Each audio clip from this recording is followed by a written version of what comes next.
Hey everyone, Jeremy Slate here, and welcome back to the Command Your Brand podcast, the show where we interview visionary founders and people that are doing really incredible things out there. Our guest today is Tiffani Higgins, and she is doing some really cool things in the bookkeeping world, which I was kind of like, wow, that doesn't sound like it's something that would be very, very exciting, but Tiffani really makes it that way, and she's somebody that has started in the world being overwhelmed, not making enough money, and deciding, you know what, I can do this for myself. And she started an awesome company around that, but realized, hey, I shouldn't just hoard this information to myself. I should be helping other people do this. So we're going to be talking about, really how you can create a life and a business for yourself in the bookkeeping world and what that really looks like. So without further ado, let's get into this interview with Tiffani Higgins.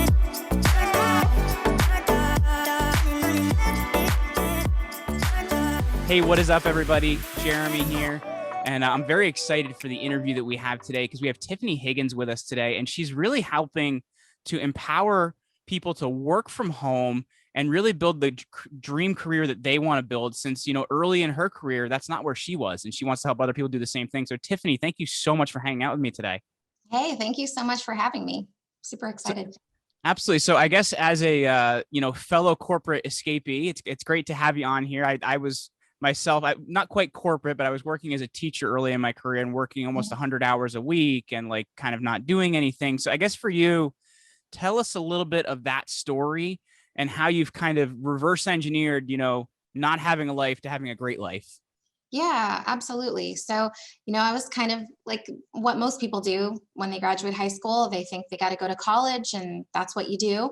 Mm-hmm. And so, went to college, got a job outside of college, still, barely making anything because even with a college degree, you still have to work up the totem pole at any, corporate job that you It's go like to. high school 2.0 right now, right? Like everybody's got it again. So now we have the same problem when everybody had high Yeah. school. Yeah, exactly. Yeah, definitely was really misleading going to college thinking I was going to leave there with some awesome job. And my first job out of college, I was making $29,000 a year. So it was like, this is not what I signed up for. Oh, you were rolling in it though. I was making like 22,000 coming out of college. So you were Oh rolling my in at 29,000. gosh. Yeah, it didn't feel like it. I mean, even back then, I graduated in 2004. I mean, that wasn't great money. It was, a struggle, especially you couldn't raise a family off of one income like that. So that's kind of where my struggle really began after I got into my first career and I started to have a family and realized that, I wanted to be around them more, but trying to figure out how to live off of one income was pretty much impossible when we were both making those kind of wages. That guilt So, can be tough too, right? Like when you're like, I feel bad because I should be spending time with my kids, but at the same time, like, I need to work and like, mhm. you even find yourself at times saying to kids like, hey, I have to go to work and you feel bad about it. So it's like, it's a weird balance, right?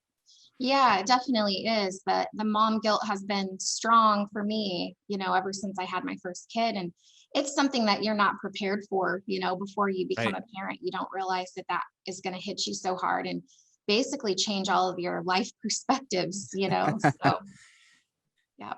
So I guess how did you go from there to flipping that script then? Because that is for a lot of people, that's kind of, the prison they create for themselves that they're stuck in the rest of their lives. So how did you work your way out of that? Yeah, it actually kind of just kept getting worse and worse over time until I finally realized that I'd had enough of it.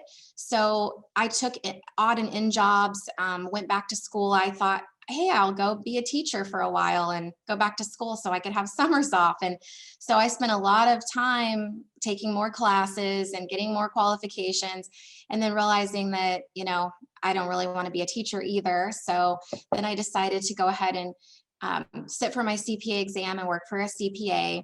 And that was kind of more like my calling, but Hmm. sitting and watching the owners of the CPA firm take like 3-week vacation trips to Europe, and I'm begging to go to my kids' field trip, or feeling like a total jerk for having to call in because my kids are sick. It just kind of got to the point where I was like, why am I doing this? And seeing kind of, how a bookkeeping business or a CPA firm can operate and what kind of profit margins they had, I really realized fast that I could do this myself on such a small scale and it be completely life-changing for our family. So when I had my third child, and my boss was gracious enough to let me bring her to work every now and then. Wow. And that was hard, actually. I thought it would be great, but it was really hard. And um, when I passed my CPA exam and went through that first tax season as an official CPA with a toddler, I got like literally the worst raise ever. Oh And so man. I was like, man, this is so much work. And I have like literally killed myself for the last 10 years to get all these certifications and all these degrees. And I can't even pay for my nanny. Like it's really bad. And so I just thought I have nothing to lose at this point. I don't think my career life could get much worse. So I just decided to completely quit and start my own bookkeeping business. And that's kind of where it started. I feel like people don't quite understand the challenges of having kids and working too at the same time. So like, just being able to do that is impressive. We have a almost 3-year-old and we have a newborn, and the 3-year-old, we're always trying to like pull her off of the newborn because she loves her sister so much, which means she's smothering her sometimes. So it's like it's you're supposed to do that and work and everything else. So it can be really hard. So the Mhm. question I have for you then, Tiffani, you know, for a lot of the moms out there, if they're listening to this and like, I hear the opportunity, I know my kids are a little wild. How do you multitask and do both? Like, how have you managed to do both and do them well? Yeah. Hey, that's a great question. And actually, I just had the opportunity to ask Barbara Cochran this question Oh, from TED cool. Talk. Barbara's awesome. Yeah. And her advice was really great and something that I kind of struggle with, but the only thing I found to actually be useful is to separate your time and chunk your time. You really you can't feel good about yourself when you're always multitasking, and it's Hmm. really, really inefficient. So if you can get to the point where you can have a little bit of help at home, that you can go off and do your work, get your stuff done and be real efficient while you're working, and then leave your work behind when you go out with the kids and just be completely present with the kids. Hmm. That's kind of the key to really enjoying all of it. And it can be hard because it's tempting to kind of just do it all at the same time. And the kids are watching cartoons, so you're going to do a little bit of work. And I think everyone has to start out at that point. Right. But once you get up a little bit to where you've got a comfortable position with your business and you're not hustling so much, definitely separating those tasks and activities just for overall more enjoyment out of both of them. Well, I know for my wife and myself, we're a little crazy. And Mhm. running a business together, we both have to go on appointments and things like that. So one of the things that we've done, which has been really helpful for us, is we've set up our Google calendars so like they read each other's. So like when Mhm. one person has a call, the other person gets their time blocked out and stuff like that. And it's been like Oh, super helpful that way as well.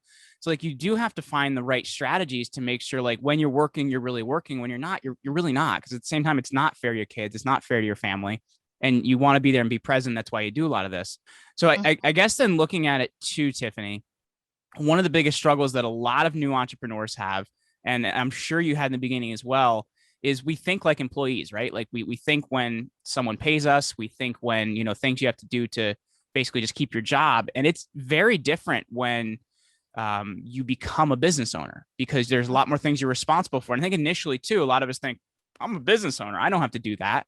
And there's a lot of things you run into. So for you, how did you get past that mindset? And I guess what things do you do to keep yourself there?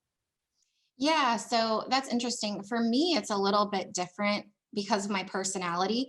And a lot of the students that I work with, we tend to be people pleasers. I Mm-hmm. think that's a little bit maybe a mom trait sometimes. I don't know.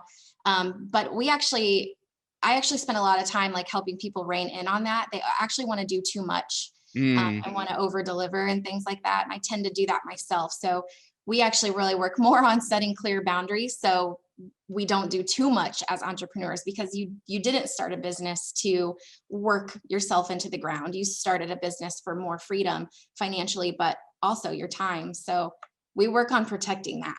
Mm. So is it like getting good at saying no, or what things do you to get better at protecting your time?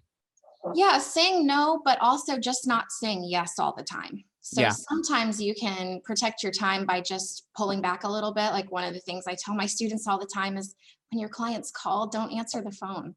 Just don't answer the phone, because 9 times out of 10, they're going to solve their problem before you have a chance to get back to them anyway.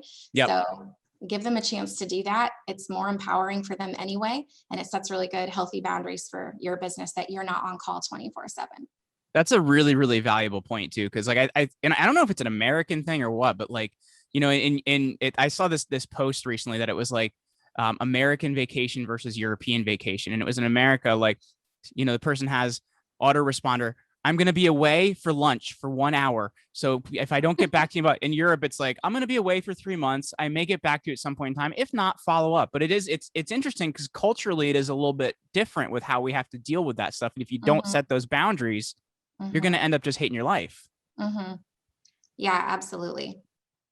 So looking at it then, Tiffani, I think another thing that's really important to take a look at as well is if you're going to work from home, there is a lot of opportunity, but at the same time, like how do you scale that? Because we're talking about setting boundaries, we're talking about the finiteness of your time.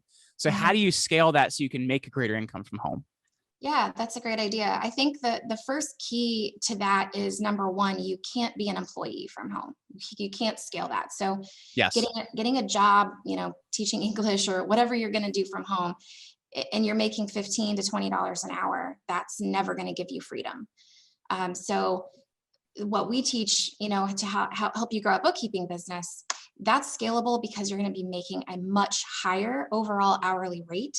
So you can pull yourself out of the work, have a team, things like that. So knowing how to price your services is going to be really important. So you're not making employee wages.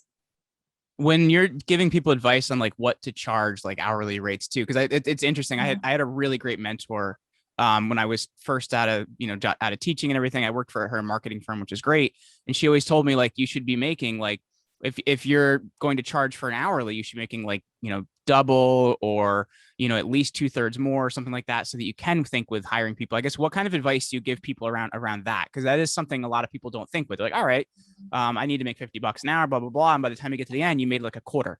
So like, what do you advice do you give people around that? Yeah, so in our situation, in our academy, for our students that are growing bookkeeping businesses and looking for business owners that need bookkeeping help, we show them how to quote on a fixed price package based on a set of criteria around how large the company is that they're going to be working with. And so from there, the strategies and the process and the actual work involved is very similar from company to company.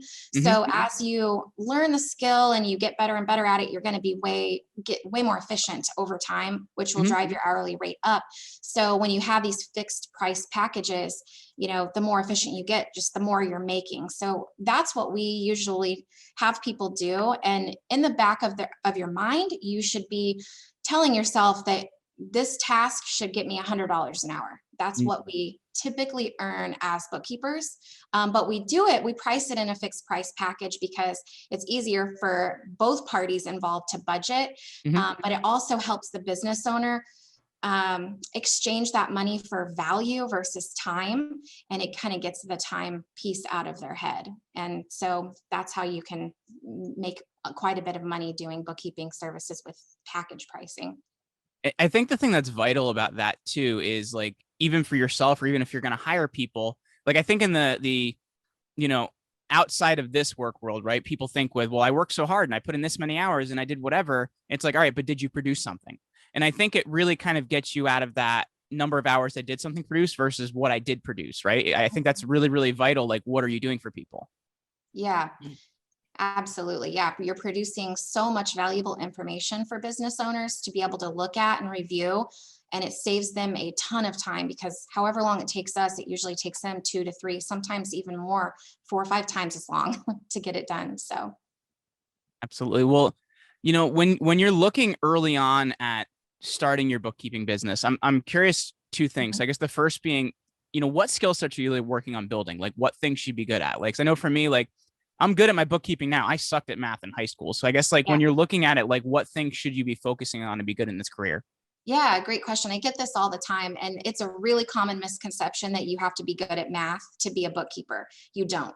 I use a calculator for everything, even the dumbest math equations. So you can actually totally get by and do bookkeeping and be great at it without being good at math. It's more of like a business skill, to be honest, especially when you use QuickBooks Online, because you're using an accounting software that it does the math for you. So you really don't have to worry about that. The skills that I see for my students, the ones that excel, so much, are ones that aren't afraid to try something new. They're not afraid to learn. So they've got that like growth mindset. And if Mhm. they don't, we help them develop it a little bit.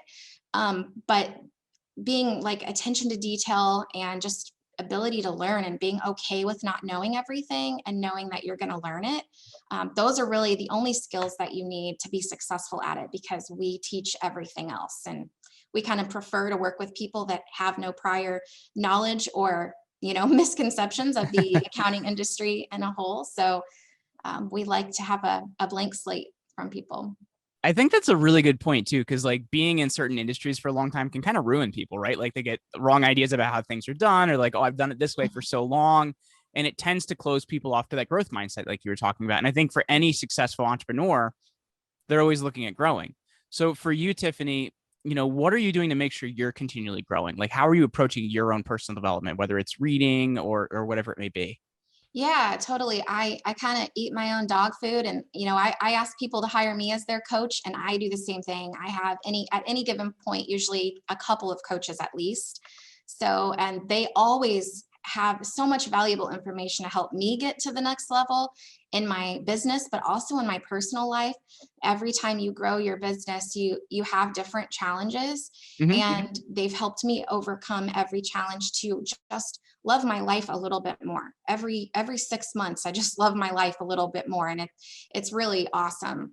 So that's what I do. I recommend everyone just have a mentor or a coach all the time.